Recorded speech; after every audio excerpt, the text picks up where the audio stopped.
అనగనగా ఒక హైదరాబాద్ లాంటి మహానగరం, అందులో ఒక దిక్కుమాలిన ఏరియా. ఆ ఏరియాలో భయంకరమైన బాధలతో ప్రజలు. ఇక వారిని వీడించే మరో దిక్కుమాలిన విలన్.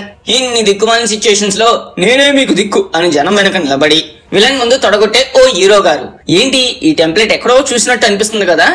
ఎస్, 90s లో భాష మొదలు నిన్న మొన్న వచ్చిన సింహాద్రి, నాయక్, సరైనోడు వరకు ఇదే కథలు మిక్సీలో వేసి తిప్పుతూనే ఉన్నారు మన డైరెక్టర్ వీరుడు.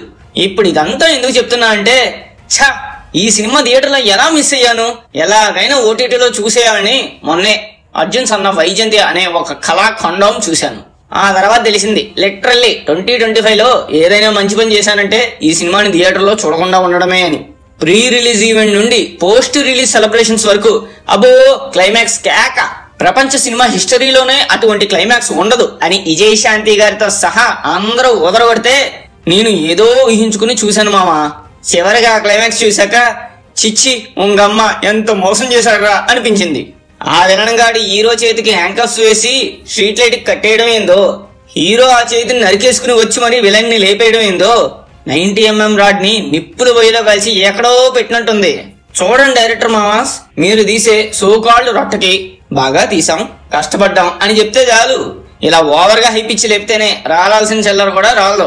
డియర్ మామాస్, మా కంటెంట్ కనుక మీకు నచ్చినట్టయితే please like, share and subscribe to ఇంకేంటి మామా.